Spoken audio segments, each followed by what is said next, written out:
Welcome to Changing Higher Ed, a podcast dedicated to helping higher education leaders improve their institutions. With your host, Dr. Drum McNaughton, CEO of The Change Leader, a consultancy that helps higher ed leaders holistically transform their institutions. Learn more at thechangeleader.com. Changing Higher Ed is sponsored by Blackbaud, the world's leading cloud software company powering social good. With their cloud solution for higher education, Blackbaud connects thousands of campuses worldwide. Visit blackbaud.com/highered to learn how they can help your institution deliver a better experience. And now, here's your host, Drum McNaughton. Thank you, David. Our special guest today is Rob Hartman, CFO for Columbia International University. Rob is one of those top-notch higher ed CFOs who knows finance and the business of education. He's been in this business a long time, nearly 30 years, and has served a number of Christian colleges, including Ohio Christian University, Indiana Wesleyan University, and Union Bible College. Rob says, and I'm quoting, "I'm pretty boring. I don't hunt, fish, golf, run, work out, play sports, tinker, or build things with my hands. But I love what I do, and I guess that's enough." Well, today we're going to see that Rob is anything but boring, and when it comes to higher ed, he definitely knows what he's talking about. Rob, welcome back to the show. Great to see you again. Thank you, Drum. It's a pleasure to be with you again. I mean, we did this, about a year and a half ago? I think you were my fifth podcast. One of the pioneers, eh? It's been a while, you're right. It has been, and hopefully we've got a little better since that last time. Well, I hope so. If experience is worth anything, it helps us learn, so that's a good thing. Well, some people it helps learn, and some I hope it doesn't. So. Yeah, you're right about that too. I hope it helps us learn. Yes, and which kind of brings us to the topic of today is learning through the coronavirus. I mean, you're one of the top CFOs in the country for higher ed. What are you seeing going on out there? Top CFOs in the country. Wow. I need to talk to my boss about that. I need a pay raise if that's true. Well, this may not be the right time to ask for it. No, it's not. It's not. You're right. But I absolutely agree with you. This is a learning time. I'll tell you this much. If it's not a learning time, we're in trouble. There are so many lessons that can be learned as a result of this. Is this a trying time? Well, of course it is. It's a time that if we're not paying attention, it could sink our ship. But if we are paying attention, we're going to learn so much about how we can do business more efficiently with products just like what we're doing right here, right now. Whether it's a podcast, whether it's a Zoom lecture, or any number of things that our faculty are learning, hey, this is pretty good. In other words, we're forcing people into doing things as a result of this pandemic that some people have been resistant to up to now. But now that they're getting their feet wet, they're thinking, hey, this isn't so bad. I think we're gonna be stuck with this in a good way. You mean faculty actually resist things? It's hard to believe, I know, but we have a very unique faculty and they're resistant to change. And I know you don't find that true very often. No, and that's why the company is called The Change Leader. Yeah, you're not kidding. And so we've essentially had this event happen, and it's continuing to happen, that's forcing changes. Now, that's going to have or potentially have a huge impact on institutions' finances.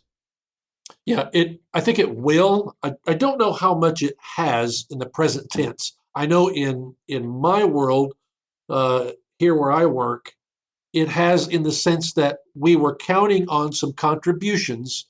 We had a couple of major donors lined up, but due to the terrible decline in the market, they've backed away from that. Now, I anticipate somewhere in the future, if things get better, they'll be back. They're loyal donors, they're loyal contributors to the university, but they lost literally millions of dollars. And that is probably the biggest hit that we're feeling at this moment in time.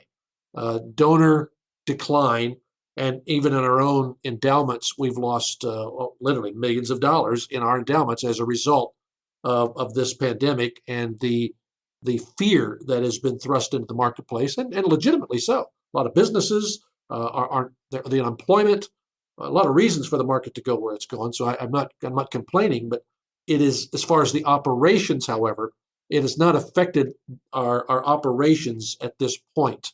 We moved quickly to the online so we could continue to do business. We had an online program anyway, but we moved quickly, changing our ground game, I call it, into an online format. And faculty have received it well, and it's gone well. So I haven't seen any operational bumps in the road financially. If anything, our payables are down a bit. I mean, people who had budgeted for this and budgeted for that didn't have to spend that money. Athletics events are not taking place. As a result of that, I'm not leasing buses. I'm not buying fuel. We don't have a lot of hotel costs, and have any hotel costs. So there's some cost savings as a result of this, short term, but there is some savings. But it's a good thing in that sense of the word, because we've lost a lot of revenue from donors, which we were counting on. So it's a two-sided coin. Most definitely. And, with that double-sided coin, there's projections that are going to need to be made going out forward. Yes, that's where we're at. Yeah. With the lack of expenses, you've also got to be thinking about, you've had to make some refunds for tuition, for room and board, those type of things. It doesn't sound like that has been too much of an impact for you. I do know other institutions that it's been a challenge for, but looking forward to summer, looking forward to fall, those are big question marks at this point, aren't they? They are. And that is our biggest concern, is how long this is going to last. You're right. We did have some expenses by refunding individuals for room and board. But in fairness, the Department of Education has stepped up and have helped with that. We were able to secure a small business loan that is a forgivable loan if you use it for payroll. That has been a plus to help us through this summertime. Our biggest concern is, how is this going to affect enrollment in the fall? We think we're in good shape to carry us through the rest of the spring and even into the summer. But we're really asking our recruiting and advertising departments, how are you seeing things? The good news is our admissions team has really stepped up and are doing some things in an online way as well. For the first time in the history of this school, they did what they are calling a virtual visit. They brought in a film crew and filmed a campus tour, had one of the admissions counselors walking around and showing them this. And it was very, very entertaining. It was about a 40-minute video. And then the individuals that were planning to come here, and for that matter, they put the advertisement out for anybody to watch. The viewership of that visit, for lack of a better term, was vastly higher than anybody could possibly come here on the campus and see. So again, we're seeing some positive things come out of this. More people saw that virtual visit than it ever could have seen it if they'd had to drive here, because they can't do that necessarily. So we're thinking of creative ways to get the word out. And so far, I mean, I'm not superstitious, but kind of knock on wood, we're seeing our numbers steady to what our goals have been. But if this goes on, I think another, 6 weeks, a month, I worry, because are people going to have jobs, be able to even pay for an education? That's the big concern at this point. That's what I've been thinking as well, is with recessions, they're generally demand side or supply side. Correct. And we've essentially, because of what's going on, the demand side, the spigot it's not gone down to a trickle. It's essentially been shut off. Yes. So that's an issue that the government stimulus package, if you call it that, will certainly help in some respects to that. It's not nearly enough what it needs to be. No. But the big issue that I'm concerned about is the supply side. That's similar to what we saw back with 9/11, where it really disrupted supply chains. I've seen videos of farmers dumping milk, Yeah, I have too. plowing their crop back into the ground. And this is going to be an impact to where this could be worse than anything that we've seen in our lifetimes. I think you're quite right. I know in my lifetime, I've never seen anything like this in my lifetime. And I read an article yesterday about a farmer in Wisconsin, old family farm, and just what you're saying, they're pouring milk out because the equipment has not been able to transition into feeding the common man.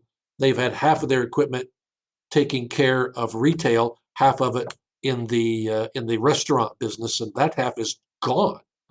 And he said if this goes on much longer, their 100-year-old family business will be bankrupt. That terrifies me because that's one person, and we know there's many more stories like that out there, and it really concerns me. And we had a couple of students that were planning to come this fall. I said the initial forecasts look good, but one here, one there, we're saying, well, I don't know if we're going to be able to make it back.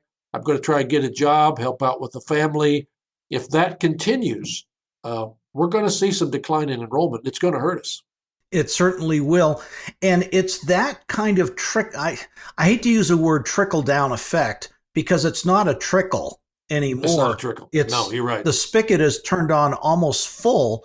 Yeah, it's an avalanche. And that's going to have impact for institutions going forward. I mean, Clay Christensen, who we all know from Harvard, just passed. He said it many times, that 50% of all higher ed institutions will no longer be in business in the next 10 years. Of course, that was a rolling 10-year window for Clay. But I'm concerned that I think we're going to see 20 to 30% of institutions no longer exist in the same form that they are now. They definitely won't exist in the same form. I hope none of us exist in the same form. I hope we learn lessons here about providing education less expensively to our students, saving the university's money, saving the students' money. There will always be, I suppose, that's kind of prophetic, and I can't see that far out. But it appears to me, at least in my lifetime, there will always be a need for some students who want the quote unquote college experience. But I see also more and more, especially with this Gen Z, who are so technologically inclined, they're gonna really embrace online education much more than any generation before or before. Yes. So I see this transition helping higher ed to see we've got to address not only the coronavirus time period, but the generation that's coming who is really more in tune technologically and would love to be able to sit home and watch a lecture, hear a speech, do their test, and not have to go to a school somewhere 100 miles away or wherever. I think you're right. And Gordon Gee, I think, said it really well. He was a guest on the podcast last week, and he said this coronavirus problem, issue, whatever you're going to call it, is accelerating the change in higher ed, the transformation by a decade or more. And we're seeing that. Yeah, we are. We're seeing it. It's happening fast. So many of my colleagues across the Christian higher ed, specifically at least, and even in the South Carolina colleges and independent colleges and universities, are really taking a hard look, not only of how to get by now, but how this is going to affect the way we do business in the future. So it's forced our hand, whereas I suppose had this not happened, in my experience, I've been in a couple of businesses besides higher ed. Higher ed is the slowest to change, even among those that we would call change agents. It's just hard to get people to move from the old way of doing things. Yeah, it's, why waste a good crisis? Yeah, well, there you go. Here it is. Let's learn from it at the very least. We should. Absolutely. And so what are some of the things that you would recommend to your presidents, the CFOs that you work with? What are some of the things that they should be doing now, a month from now, 3 months from now, and going forward? I hope it's not too late for some to get involved in the Small Business Administration's loan grant program.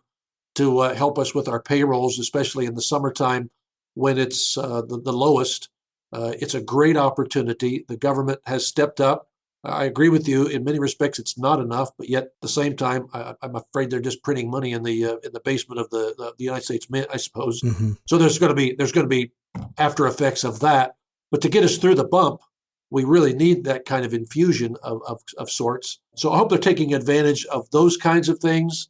But beyond that, that their admissions people are thinking very creatively, that they're reaching out in a more personal way, in that they may be able to drive to that person's home, but they can get on the phone. They can create these virtual visits, if you please.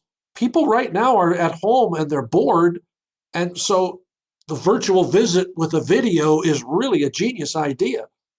Takes time, takes a little money, but it's still a lot cheaper than getting in a car and driving to a college fair.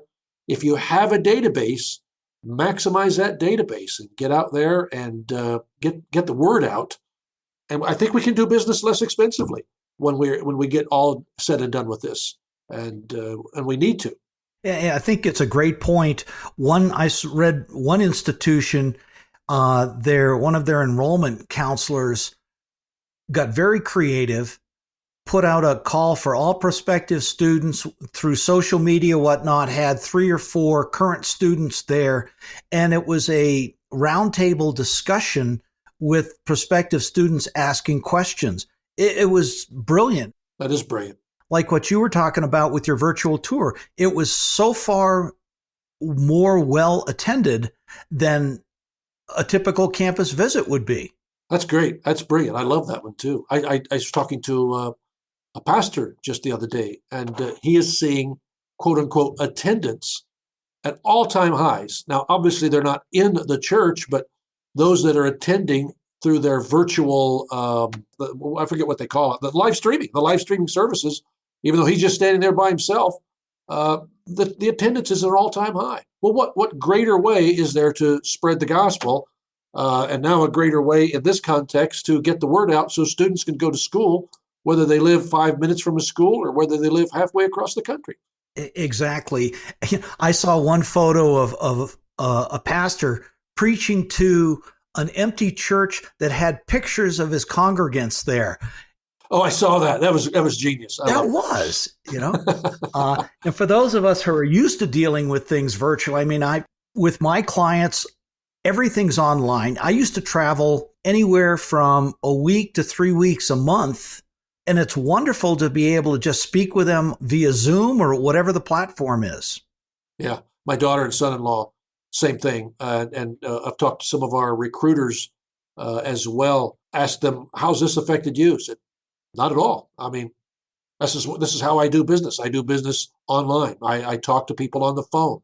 I talk to people through Zoom. I talk to people through other kind of webinar type functions."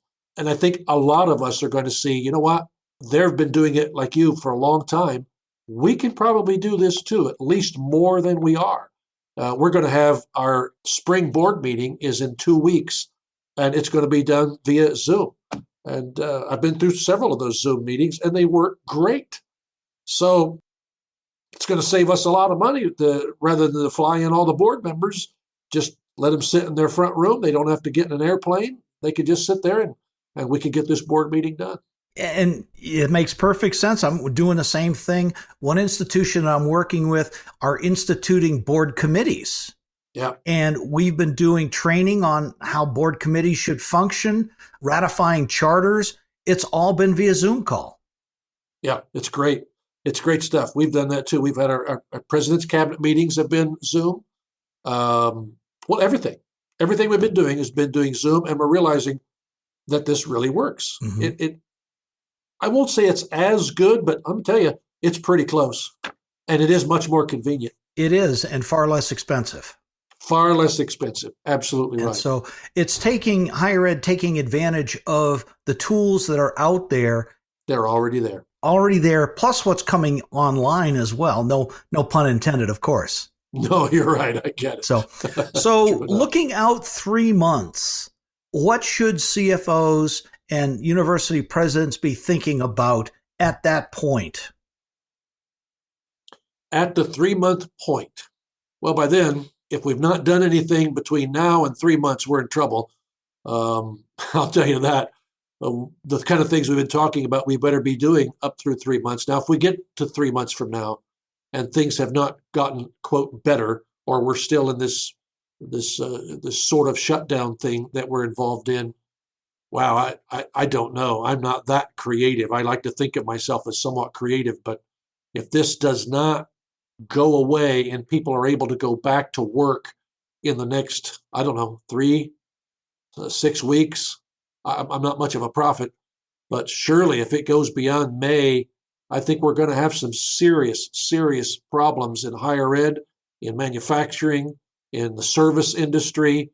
I don't know what we're going to do. It's going to be a long slog to get out of this if it lasts that long. It's going to be hard. I think it's going to be a long slog, whether it lasts that long or not. Well, yeah, I'm sure you're right about that. The latest that I saw was the unemployment in the last 4 weeks up to 22 million.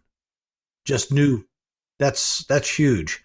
Now, that is huge. One of the things that I've been talking to folks about is this is a really good time to start looking for acquiring other universities or being acquired yourself. And so with the finances being what they are, and the latest things, I don't know, the last thing that I saw, poll of CFOs, 1/3 to 40% were a little concerned about finances. I think that's probably closer to 90% at this point. Yeah, I can't imagine that percentage being that small, not today at least. Yeah. I'm sure there's a lot of angst out there. And so with that, before things get too dire, I'm suggesting that people should start looking for merger partners, whether it's you're acquiring another institution or being acquired. I think there's some wisdom to that. I think if there's good cultural fits and the financing can be arranged to make that work, the buyout or how those things work, the paying off a debt. I've been involved in a couple of one here, not involved in, but involved in seriously investigating one here where I'm at and where I was before, the institution I was at before I was here, very seriously looked at that. But the debt that we would have to buy in doing that was so astronomical, it just didn't make sense to us. So, but if it fits and it works, it's a way to preserve the cultures and keep schools going. I know of situations where it has worked. Johnson University, bought a school in Florida, and it seems to be doing very well for them. And they're based in Nashville, Tennessee, in Tennessee. I forget what city. So it's been done very, very successfully. And this may be the kind of an opportunity. I hate to call it an opportunity, but it may provoke an opportunity, the circumstances for people to seriously look at this kind of thing. Otherwise, I worry that some are going to survive it. Yeah. I'm very concerned there's going to be, like I said earlier, 20 to 30 or 10 to 20%. And maybe that 20 to 30 that I was just about to say is a Freudian slip, but yeah, maybe it may be more accurate. I hope it's not, but You're right. It could be. And so we're kind of coming to the end of our time. And as much as I don't want to sign off, because I always enjoy speaking with you, what are 3 takeaways you could say for your fellow CFOs, for university presidents, that they should be thinking about now, 3 months, 6 months out? The first thing that pops to my mind when you say that, and it's one of those pop into your minds, I haven't thought it through. Don't let fear force your decision making. We still have to think strategically. If we start doing knee-jerk, grab this, grab that kind of decisions without thinking strategically, I'm afraid there's going to be some unintended consequences that we've overlooked. That's the first thing. Don't let fear drive our decision making. Another one would be, we can't ignore thinking about 3 months from now. We are so caught up in the whirlwind of the moment that if we're not careful, we're going to be thinking about, and we need to think about today, of course, and tomorrow and next month. But we do need to do the kind of thinking that you're talking about, getting our strategic teams together and start thinking about what if, and think really seriously, consider the what ifs. What if our enrollment is what we think it's going to be? What if it's 10% off? What if it's 20% off? And where can we make those cuts? Don't wait until August to start thinking that way. We've got to think that way right now because we may have to quickly change into a different budget. Hopefully, when we do our budget planning, we're already doing that. But I know some don't. But it's a good practice to always have 2 or 3 budgets in your pocket when you're even whatever the board approves. And so you can quickly transition into a more robust, leaner budget if you don't meet your enrollment goals. Mm-hmm. That would be number 2. And that goes right in hand with risk planning. It does. All of that. It really does. And again, hopefully many of us are doing that, but some probably are not. I don't know. And third, probably, I don't know, don't despair. Despair is so disheartening. And for those of us who are in Christian higher ed and are believers, we certainly should not be despairing. And again, always look for the lessons. If we're looking for the negatives and the hard things, it will drive us to despair. But look for the lessons. What can we learn? How do we implement this learning to make us better? We've got to continually be looking at that, or we will fall into despair. This is an opportunity, is one way to look at it. It's an opportunity. It is. It is. And we've seen faculty turn to converting. Some institutions in 2 weeks converted their entire course catalog to online. Yes, we did. Yeah. And it was amazing how smoothly it went. Was it perfect? No. Mm-hmm. But it was amazing how quickly our faculty transitioned. And so, given a crisis, I've never known people not to turn to when they're needed. No, I agree with you. And with that, as I said earlier, half jokingly, don't let a good crisis go to waste. No, that's right. That's right. Crises, they're terrible, but at the same time, they force us to change. Yes. And sometimes it takes that push to get us to change. And we will look back and we'll say, why didn't I do that anyway? As a result of this. I don't say this is a good thing, but some of the results of it will be a good thing. It will be. There will be winners, there will be losers, but the biggest thing, and you alluded to it earlier, was how do you take care of your people? That's right. The biggest thing. That's exactly right. That's the biggest thing on my mind right now. And so what's next for you, my friend? Well, next for me is keep doing what we're doing, keep planning just like we were talking, finish up a couple of projects that I'm working on. And I wish I could say this has really been nice because I've been so not as busy. I've been more busy as a result of trying to attack some of these things and get ahead of some of these things than I would be otherwise. So it's been fun, though. That sounds really weird, but there's been a part of this. It's been fun and challenging, and I've kind of enjoyed it in a weird way. Well, I understand, and when I go back to what the introduction that we did with you a while back, it pretty much said that very thing. It was along the lines you had said to me many years ago, says, I'm pretty boring. I don't hunt. I don't fish. I don't play golf, run, work out, play sports, but I love what I do, and I guess that's enough. It's still the same. I love what I do, so it's enough. I know Columbia is very, very fortunate to have you there, my friend. Well, you're very kind. Always a pleasure. And my pleasure. Thank you. Let's do this again in the near future. Yes, sir. I look forward to it. Thank you, Rob. Okay. Thank you. Thanks for listening this week. And a special thank you to this week's special guest, Rob Hartman, CFO for Columbia International University and board chair for the Association of Business Administrators of Christian Colleges and Schools. I also want to give a special shout out to our sponsor, Blackbaud.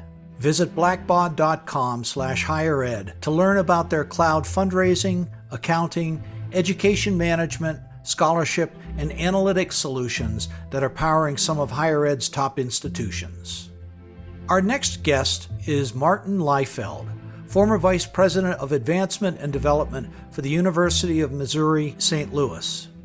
Martin and his teams have raised over $500 million for universities and other entities, and he's going to share with us his strategies for building strong development programs for public and private universities during crises such as what we have in coronavirus. This episode of Changing Higher Ed was brought to you by Blackbaud, the world's leading cloud software company powering social good. Be sure to visit blackbaud.com/highered to learn how they can help your institution deliver a better experience from admissions to advancement. Changing Higher Ed is a production of The Change Leader, a consultancy committed to transforming higher ed institutions. Find more information about this topic, along with show notes on this episode at changinghighered.com. If you've enjoyed this podcast, please subscribe to the show. We would also value your honest rating and review. Email any questions, comments, or recommendations for topics or guests to podcast@changinghighered.com. Changing Higher Ed is produced and hosted by Dr. Drum McNaughton, post-production by David L. White.